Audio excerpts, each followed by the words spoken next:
I froze the moment I heard it. The word hung in the air like a spark, sudden and electric, and my heart lurched in a way that made everything else fade into the background. I was standing in line at the cafe, my hands wrapped around a steaming cup, trying to appear casual, trying to act as if this wasn't the most terrifying and exhilarating thing I'd ever done. But those two syllables, simple, polite, undeniable, struck me deeper than I expected. Someone had called me exactly what I felt I had always been, and for a second, the world tilted on its axis. It had started as a dare from my best friend. Come to brunch dressed as her, they had teased, slipping a soft, floral dress into my hands. At first, I laughed it off, convincing myself it was just a joke, just a harmless experiment. But as I dressed that morning, slipping into stockings, smoothing the fabric over my arms, fastening the delicate buttons, I began to feel something unfamiliar. A thrill that wasn't about ridicule or comedy. It was about possibility, a tiny, trembling taste of freedom. Looking at myself in the mirror, I barely recognized the reflection. The face staring back was softer, stranger, yet thrillingly familiar. My hair fell differently, my cheeks caught the light in ways they never had. The dress clung in all the right places, yet felt like armor, a cloak for the version of me that had been waiting quietly, secretly, in the shadows. I took a deep breath and stepped out of my apartment, heart hammering, palms sweaty, unsure if I was brave or insane, or maybe both. As I walked down the street, every step felt magnified, each click of my heels on the pavement echoing in my chest. I could feel eyes on me, some curious, some admiring, some indifferent, and it sent a rush through me that I wasn't prepared for. The sunlight glinted off the fabric of my dress, making the colors pop in a way that felt almost magical. My reflection in a shop window caught my eye, and I barely recognized myself again. Was that me? Was this really me, standing here in a way that felt both terrifying and exhilarating? I thought about what I was doing, how others might react, how my voice might betray me, how every movement I made could be judged. A part of me wanted to run, to hide in the safety of my usual clothes and my usual life. But another, stronger part of me I hadn't dared acknowledge, wanted to keep walking, to own this, to see if it could be real. My hands trembled slightly as I adjusted the straps of my dress, feeling the softness of the fabric, the tiny thrill of rebellion in simply existing as I wanted to exist. And then it happened. The barista at the cafe looked up from the register, smiled politely, and said it. What can I get for you today? My chest tightened, and I felt my pulse quicken in ways I hadn't expected. That single word carried everything: validation, recognition, even a hint of permission to be this version of myself. For a moment, I couldn't breathe, couldn't move, couldn't think beyond the dizzying awareness that someone had seen me, not just my costume, not just my act, but the essence of who I was, the version I'd been hiding all along. I muttered my order, my voice slightly higher than usual, trembling with a mixture of fear and excitement. The barista smiled again, oblivious to the storm raging inside me, and I realized that outwardly, I looked completely composed. But inside, my mind was racing in 1,000 directions, wondering how long I could keep this up, how long I could maintain this delicate illusion without slipping back into the shell I'd worn for so long. Sitting at a corner table, I watched people pass by the window. Every glance felt loaded, every smile or whisper seeming directed at me, though I knew it probably wasn't. I took a sip of my coffee, trying to ground myself, feeling the warmth spread through my hands. I caught my reflection in the window again, and for the first time, I allowed myself a small, private smile. The reflection wasn't just a stranger, it was me. It was the me I had always imagined but never allowed myself to see. But the thrill was mingled with a creeping fear. What if someone I knew walked in? What if they recognized me instantly? The thought made my stomach twist. I had been preparing for fun, a harmless joke among friends, but now it felt so much bigger. Every line of my body, every tilt of my head, every careful placement of my hands was charged with tension. I was learning, quickly, how to inhabit this space, how to move, how to speak, how to exist as someone I'd only dreamed of being. Then it happened. The bell above the door jingled, and I felt my heart lurch in a way that made my coffee tremble in the cup. I glanced up, and there they were, my co-worker, someone I'd known for years, standing there in casual disbelief. My chest tightened, my throat went dry, and I felt the world slow down to the point where every heartbeat and every breath felt magnified. For a moment, They didn't say anything. They just looked at me, head tilted slightly, eyes narrowing in confusion and then widening in surprise. My mind raced. Should I explain? Pretend I didn't notice? Run? I couldn't.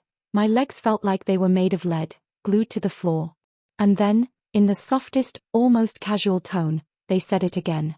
The word struck me like lightning. My entire body froze, and I could feel the warmth rising to my cheeks. They had seen me, really seen me, and acknowledged me in a way I hadn't expected. Pride mingled with terror, and for a split second, I wondered if I should disappear into the floor, or stand tall and embrace it. There was a strange, almost surreal beauty in that moment, the simultaneous fear and validation that made my heart pound so violently I thought it might burst. I forced a shaky smile, trying to seem casual as I replied, "Oh, hi." My voice felt fragile, almost alien to my own ears, but I held their gaze, desperate to see if they would react differently. Their eyes flickered with confusion, curiosity, maybe even admiration, and I realized something profound. This wasn't a costume anymore. This wasn't a temporary joke or an experiment. This was me, in full, undeniable form, and people were responding to me, not the version of me I had hidden behind for so long. The air around us felt charged. I could feel every subtle movement, every glance, every tiny micro-expression as they processed the sight of me. My fingers fidgeted with the edge of my dress, tracing the fabric without even noticing. There was an intoxicating mix of fear and exhilaration coursing through me, the fear of judgment, the thrill of being fully visible, the rush of liberation that came from simply existing in a way that felt true. And yet, beneath the excitement, a quiet, gnawing anxiety lingered. What if this recognition was fleeting? What if, after this, everything returned to normal and I had to put the mask back on? I had spent so long hiding, so long pretending, that the thought of fully stepping into this new reality felt both wonderful and terrifying. My heart pounded not just from the attention, but from the realization that life might never be the same again, and I wasn't sure if I was ready for it, or if I even wanted to be. I took a deep breath, letting the air fill my lungs, trying to steady the whirlwind of emotions inside me. Their eyes softened slightly, and they gave me a small, almost imperceptible nod, like a silent acknowledgement that they accepted me as I was in that moment. It was a tiny gesture, but it carried the weight of mountains. For the first time, I felt the possibility that I didn't have to hide, that I could inhabit this version of myself without apology. I shifted in my seat, crossing my legs and adjusting my posture, trying to appear natural, though every movement was a careful negotiation between confidence and the remnants of my old self-consciousness. I could feel the texture of the dress against my skin, the subtle sway with each breath, and it grounded me in a strange way. Here I was, visible, vulnerable, yet undeniably present, and it felt like stepping into sunlight after years of living in shadow. A nervous laugh escaped me, and I realized I was shaking slightly, not from fear, but from the sheer intensity of the moment. My reflection in the window caught my eye again, and I studied the face looking back at me, the soft contours, the carefully styled hair, the expression that balanced apprehension with emerging pride. That stranger in the glass wasn't just a trick of the light or a fleeting image. She was me, fully realized, and for the first time, I felt a connection to her that went deeper than curiosity or play. The conversation started slowly, haltingly, as we both adjusted to this new dynamic. Their words were careful, measured, but there was warmth in their tone, an unmistakable thread of curiosity woven with acceptance. Every syllable I spoke carried the weight of years of hidden desires and secret experiments, and it felt surreal to finally articulate thoughts I had never dared to voice aloud. I could sense them noticing the subtle ways I had changed, not just in appearance, but in demeanor, in confidence, in the way I held myself. As we talked, my hands unconsciously played with the hem of my dress, smoothing it down, feeling the silky fabric slide between my fingers. It was almost ritualistic, a small act that connected me to the person I was becoming. Their eyes kept flicking to me, sometimes with recognition, sometimes with astonishment, and each glance sent a ripple through me, a mix of validation, vulnerability, and a thrill I hadn't known I could feel outside of my own private reflection. And yet, amid the excitement, doubt lingered like a shadow at the edge of my mind. What did this mean for the future? Could I maintain this version of myself in the world that had never truly seen me? The tension between fear and exhilaration was dizzying, yet I realized something important. Fear had always been my companion, but now it was tempered by the intoxicating clarity of self-acceptance.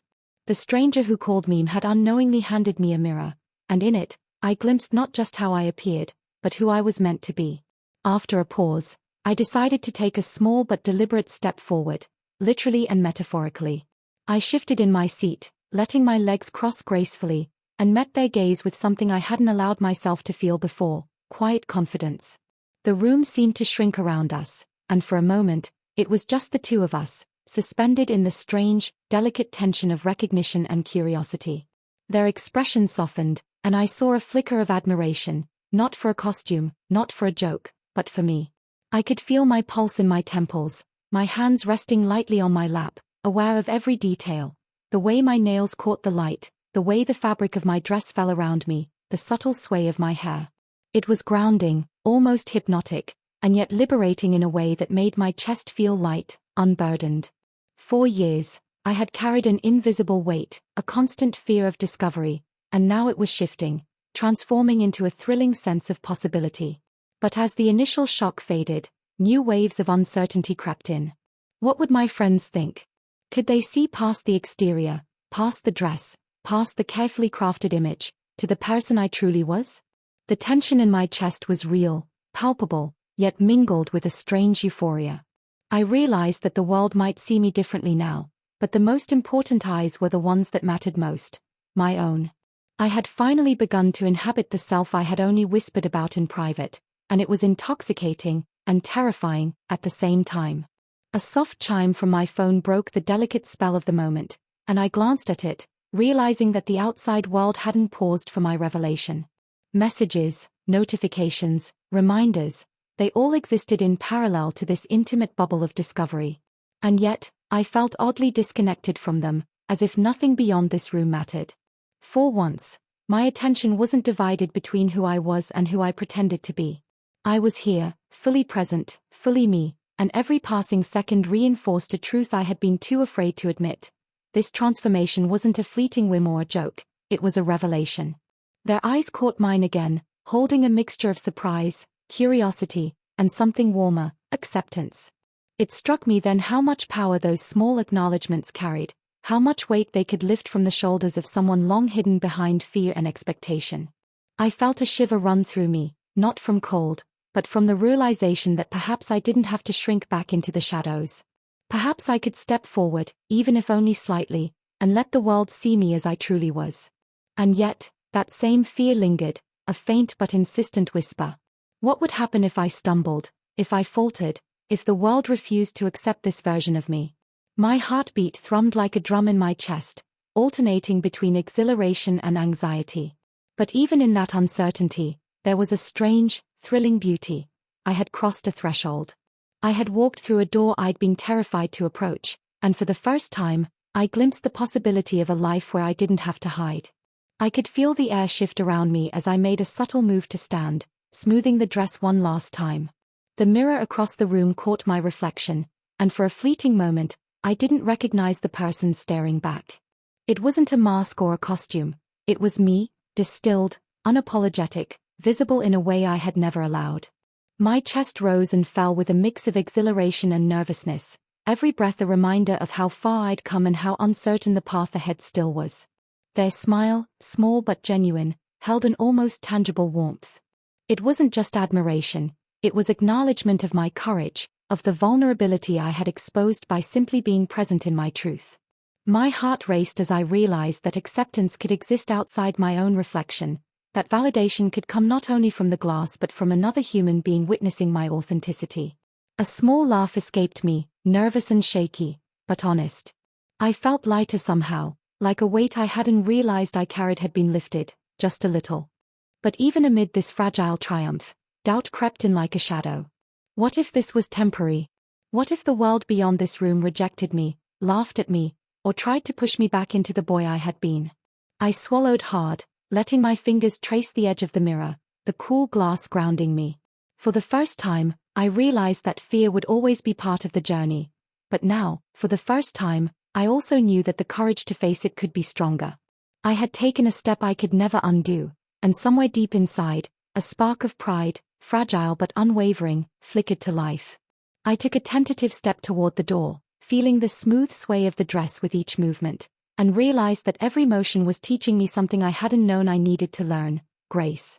Not just the grace of movement, but the grace of being patient with myself, of allowing vulnerability to exist alongside strength. My reflection lingered in the mirror as I passed, a silent witness to this strange, beautiful metamorphosis. It felt like meeting a friend I had always known but never dared to greet.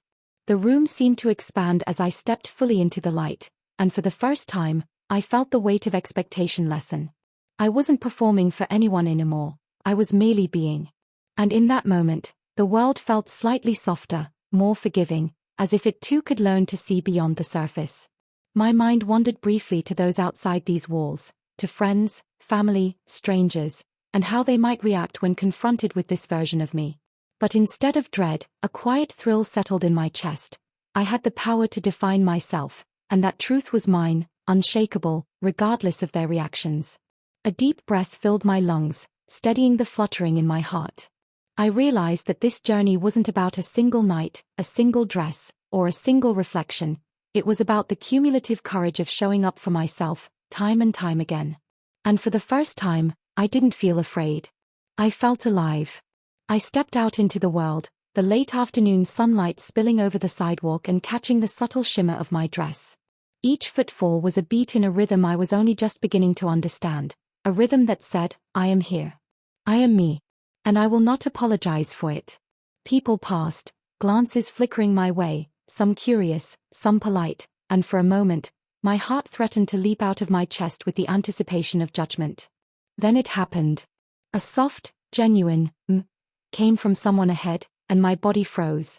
Time slowed, every second stretching like taffy as the words settled around me. My first instinct was shock. My heart stopped, my chest tightened, but it wasn't fear. It was a strange, exhilarating affirmation, a confirmation that the person I had always been inside was finally visible outside. I smiled, a small, shaky smile at first, then a steadier one as a rush of pride, relief, and wonder surged through me. For the first time, the world saw me, and I saw myself reflected not just in mirrors, but in the acknowledgement of another human being. I walked on, shoulders lifted, each step lighter than the last. The dress swayed, the sunlight kissed my hair, and I felt a freedom that was at once terrifying and intoxicating.